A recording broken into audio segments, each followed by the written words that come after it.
नमस्कार। नवरात्रि का चौथा दिन है आज और हवा में वाकई एक खास ऊर्जा सी महसूस हो रही है ना? हाँ बिल्कुल। आज हम देवी दुर्गा के चौथे स्वरूप माँ कुष्मांडा की उपासना करते हैं। जी, और हमारे पास जो जानकारी है वो इन्हीं देवी के स्वरूप, उनके महत्व, कथाओं और पूजा विधि पर है। हाँ, तो आज हम इसी जानकारी के आधार पर थोड़ी गहराई से चर्चा करेंगे कि देवी कुष्मांडा आखिर हैं कौन और उनका ये नाम कुष्मांडा ये इतना अनोखा क्यों है। बिल्कुल।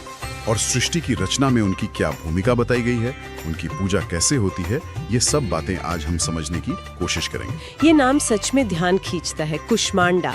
स्रोत बताते हैं कि इसमें 3 हिस्से हैं, कु, ऊष्मा और अंड। जी, कु मतलब थोड़ा, ऊष्मा मतलब गर्मी या ऊर्जा, और अंड यानी ब्रह्मांडीय अंडा या कहें तो ब्रह्मांड। हाँ, तो मतलब थोड़ी सी ऊर्जा से पूरा ब्रह्मांड। ये सुनने में कितना अजीब सा लगता है नहीं, जैसे ये फिजिक्स के नियमों को ही चुनौती दे रहा हो। हाँ, ये लगता तो है, पर स्रोत इसे देवी की असीम शक्ति के रूप में दिखाते हैं। ये थोड़ी सी ऊर्जा असल में वो दिव्य संकल्प है, वो बीज है जिसमें अनंत ब्रह्मांड रचने की क्षमता है। अच्छा, बीज ऊर्जा। हाँ, ये वो स्थिति है जब सृष्टि थी ही नहीं, सब शून्य था, ऊर्जा थी पर अव्यक्त। देवी ने बस अपनी इच्छा से, अपनी सूक्ष्म ऊर्जा से ही उस विराट अंड को, ब्रह्मांड को प्रकट कर दिया। तो ये थोड़ा असल में अनंत संभावनाओं का प्रतीक है, मात्रा की कमी नहीं। बिल्कुल सही, ये मात्रा की बात नहीं, संभावना की बात है। ठीक है, ये दिलचस्प है। चलिए इस रहस्य को थोड़ा और खोलते हैं। एक मान्यता जो बार बार सामने आती है स्रोतों में, हाँ, वो ये कि एक समय था जब कहीं कुछ नहीं था, बस घना अंधेरा, शून्य, न जीवन, न रोशनी, न कोई हलचल। जी, महाशून्य की स्थिति। उसी महाशून्य में देवी कुष्मांडा प्रकट हुई और कहते हैं सिर्फ अपनी एक मंद मुस्कान से उन्होंने ये पूरा ब्रह्मांड रच दिया। हाँ, ये बहुत प्रचलित मान्यता है। और यहाँ एक और बहुत दिलचस्प बात है, जो स्रोत बताते हैं उनका निवास स्थान। निवास स्थान कहाँ? देवी कुष्मांडा सूर्यमंडल के भीतर रहती हैं, मतलब सूर्य के ठीक केंद्र में। क्या? सूर्य के केंद्र में? जहाँ इतनी गर्मी, इतनी ऊर्जा, वहाँ कोई कैसे रह सकता है? यही तो उनकी दिव्यता है। कल्पना कीजिए, जहाँ किसी भी भौतिक चीज का टिकना नामुमकिन है, वहाँ देवी का वास है। अरे वाह!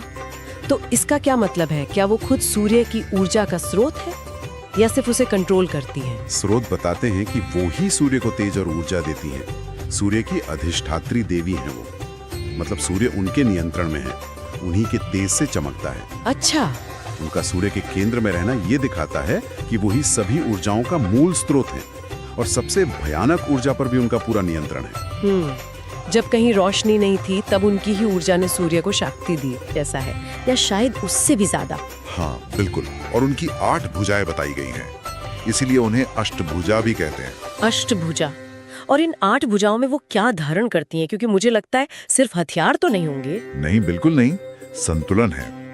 स्रोतों के अनुसार उनके हाथों में चक्र, गदा, धनुष, बाण, खड्ग जैसे अस्त्र शस्त्र तो हैं ही, जो उनकी रक्षा और संहार शक्ति दिखाते हैं। सही कहा, ये दिखाते हैं कि वो अधर्म का नाश करती हैं, भक्तों की रक्षा करती हैं, लेकिन साथ ही उनके हाथों में कमल का फूल भी है। कमल पवित्रता और सृजन का प्रतीक। जी, और एक हाथ में अमृत से भरा कलश। अमृत कलश यानी जीवन, स्वास्थ्य। हाँ, और अमरत्व का संकेत। और फिर एक हाथ में जपमाला भी है। जपमाला? जपमाला तो अध्यात्म और ध्यान भी? बिल्कुल, आध्यात्मिकता, मोक्ष प्रदान करने की क्षमता। तो मतलब उनके स्वरूप में सृजन, पोषण, संहार, अध्यात्म सब कुछ शामिल है। ये तो जैसे जीवन का पूरा चक्र ही हो गया। आप बिल्कुल सही समझ रही हैं। ये सारे प्रतीक मिलकर ही उनके पूरे रूप को समझाते हैं। वो सिर्फ संहार करने वाली या सिर्फ बनाने वाली नहीं है, वो पूरी कॉस्मिक व्यवस्था को चलाने वाली है। इसीलिए शायद उनकी पूजा से लोगों को सेहत, बल, ऊर्जा तो मिलती ही है, साथ में आध्यात्मिक शक्ति भी मिलती होगी। हाँ बिल्कुल, ये प्रतीक हमें याद दिलाते हैं कि जीवन में शक्ति और कोमलता, विनाश और निर्माण, भौतिकता और अध्यात्म, इन सब का संतुलन कितना जरूरी है, और देवी इन सब की स्रोत है। तो ठीक है, अगर हम अब तक की बात को समेटें तो देवी कुष्मांडा, जिनका नाम ही कहता है थोड़ी ऊर्जा से ब्रह्मांड बनाने वाली, वो असल में कॉस्मिक एनर्जी का मूल स्रोत है। हाँ। उनकी एक हल्की सी मुस्कान ने शून्य से सृष्टि बना दी। जी। वो सूर्य के केंद्र में रहती हैं, उसे ऊर्जा देती हैं, उनका अष्टभुजा रूप जीवन के हर पहलू, शक्ति, सृजन, पोषण, अध्यात्म को दिखाता है। और उनकी उपासना से स्वास्थ्य, बल और ओवरऑल वेलनेस मिलती है। बिल्कुल। हाँ, ये मुख्य बातें हैं। और इसी से जुड़ा हुआ ये समझना भी बहुत जरूरी हो जाता है कि स्रोत उन्हें सृष्टि की आदि शक्ति क्यों कहते हैं। ये टाइटल उनके महत्व को और साफ कर देता है। हाँ, सही कहा। उस सृष्टि वाली कथा पर वापस आते हैं। जैसा आपने बताया, जब सब अंधेरा और शांत था, देवी की मुस्कान से अंड यानी ब्रह्मांड बना। स्रोत कुछ और बताते हैं इसके बारे में। उस अंड के बनने के बाद क्या हुआ? हाँ, स्रोत इसे सृष्टि का, कह सकते हैं, एक तरह का डिवाइन बिग बैंग मोमेंट मानते हैं, पर ये उससे कहीं ज्यादा चेतन प्रक्रिया थी। उस अंड के प्रकट होने के बाद उसी दिव्य ऊर्जा से त्रिदेव यानी ब्रह्मा, विष्णु, महेश प्रकट हुए। अच्छा, त्रिदेव भी उन्हीं से प्रकट हुए? जी हाँ, ये देवी की इच्छा शक्ति का ही विस्तार था। फिर इन त्रिदेवों ने देवी के मार्गदर्शन में सृष्टि को आगे बढ़ाने का काम संभाला। ग्रह, नक्षत्र, आकाश गंगाएं बनाई। और पंचमहाभूत, पृथ्वी, जल, अग्नि। हाँ, पंचमहाभूत बनाए और अलग अलग तरह के जीवन को संभव बनाया। तो इसका मतलब त्रिदेवों से भी पहले की शक्ति है माँ कुष्मांडा। ये तो काफी गहरा दर्शन है। स्रोतों के अनुसार हाँ, वही परम शक्ति हैं जिनसे बाकी सभी शक्तियां और देवता निकले। इसीलिए वो आदि शक्ति हैं, सबसे पहली शक्ति। उन्होंने सिर्फ ब्रह्मांड नहीं बनाया, बल्कि उसे चलाने वाला सिस्टम और देवताओं को भी बनाया। सूर्य को ऊर्जा देकर जीवन संभव किया। उनकी वो मुस्कान सिर्फ एक एक्सप्रेशन नहीं थी, वो एक डिवाइन वाइब्रेशन थी जिसने शून्य में चेतना और गति पैदा की। ये कहानी सिखाती है कि घोर अंधेरे में भी सृजन की कितनी शक्ति छिपी हो सकती है। बिल्कुल, और एक दिव्य इच्छा शक्ति पूरे ब्रह्मांड को जन्म दे सकती है। वाकई अद्भुत। अच्छा, अब उनकी पूजा विधि पर आते हैं। नवरात्रि के चौथे दिन इसका खास महत्व है।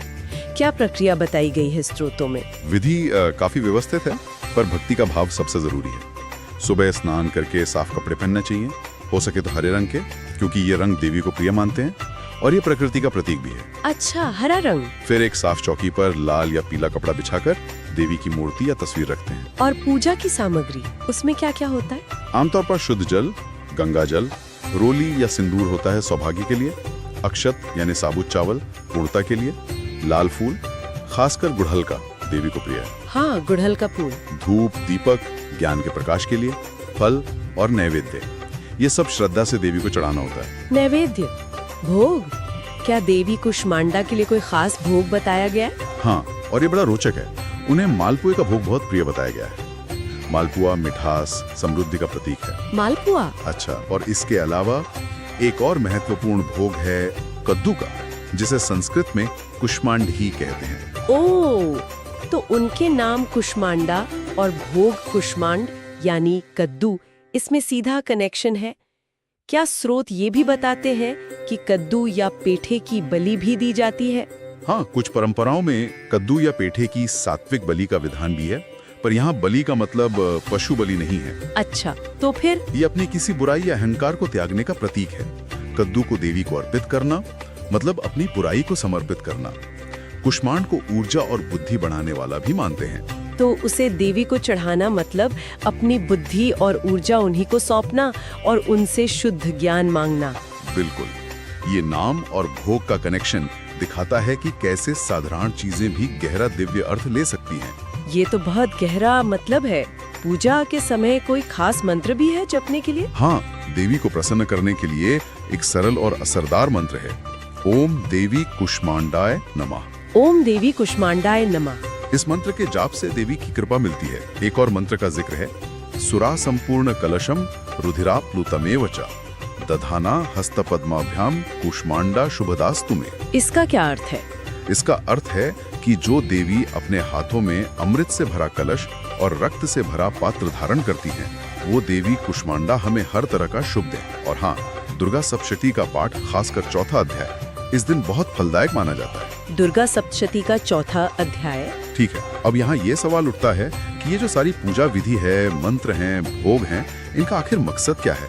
क्या ये सिर्फ रस्म है? हाँ, ये समझना जरूरी है। स्रोत क्या कहते हैं इस पूजा के पीछे के दर्शन के बारे में? स्रोत बताते हैं कि ये रस्मों से कहीं आगे की बात है। ये उस आदि शक्ति से जुड़ने का, उनकी ऊर्जा से कनेक्ट होने का एक तरीका है। भक्त इन विधियों से देवी से अच्छी सेहत, मानसिक शांति, जीवन में ऊर्जा, पॉजिटिविटी और बल मांगते हैं। तो हर चीज का एक सिंबॉलिक मतलब है। हाँ बिल्कुल, दीपक जलाना अपने जीवन का अंधेरा मिटाने की प्रार्थना है, जैसे देवी ने सृष्टि का अंधेरा मिटाया था। फूल चढ़ाना अपनी श्रद्धा समर्पित करना है। मालपुए या कद्दू का भोग उनकी सृजन और पोषण शक्ति के लिए धन्यवाद देना है। और मंत्र जाप मन को एकाग्र करके देवी की ऊर्जा से जोड़ता है। एकदम सही। तो ये विधियां सिर्फ बाहरी क्रियाएं नहीं हैं, ये अंदरूनी बदलाव और दिव्य ऊर्जा से जुड़ने के शक्तिशाली तरीके हैं। बहुत खूब। तो ये विधियां हमें उस दिव्य ऊर्जा के और करीब ले जाती हैं। अच्छा, अब आखिर में देवी कुष्मांडा की पूरी कहानी, उनके स्वरूप, उनकी पूजा, इससे हमें क्या मुख्य सीख मिलती है जिस पर हम सोच सकें? मेरे ख्याल से सबसे बड़ी सीख जो इन स्रोतों से मिलती है वो है मुस्कान की शक्ति। एक हल्की सी मुस्कान एक पॉजिटिव भाव में भी ब्रह्मांड बना देने की ताकत हो सकती है। ये हमें सिखाता है कि जीवन में चाहे कितने भी मुश्किल, अंधेरे या निराशा भरे पल क्यों ना आए, हमारे अंदर वो ऊष्मा, वो अंदरूनी ताकत हमेशा होती है। बस जरूरत है उसे पहचानने की, जगाने की और दिखाने की। सही बात है। देवी कुष्मांडा की कथा हमें याद दिलाती है कि सृजन और सकारात्मकता की शक्ति हमारे अंदर ही है। हमें बाहर के हालात से हारने के बजाय अपनी अंदरूनी ताकत से रोशनी फैलानी चाहिए। और शायद यही आज के लिए हमारा आखिरी विचार भी हो सकता है, जिस पे श्रोता सोच सकते हैं, क्या हमारे अपने जीवन में हमारी एक छोटी सी मुस्कान या थोड़ी सी पॉजिटिव कोशिश या थोड़ी एक्स्ट्रा एनर्जी किसी नई शुरुआत का बीज बो सकती है? हाँ, ये सोचने वाली बात है। किसी रुके हुए काम में जान डाल सकती है। हम कैसे अपनी अंदर की ऊष्मा को, अपनी अंदरूनी शक्ति को पहचान कर अपने जीवन के, अपने आसपास के छोटे मोटे अंधेरों को दूर कर सकते हैं, अपना हिस्सा का प्रकाश फैला सकते हैं। बिल्कुल। देवी कुष्मांडा की कहानी शायद हमें इसी अंदरूनी शक्ति को खोजने और जगाने की प्रेरणा देती है।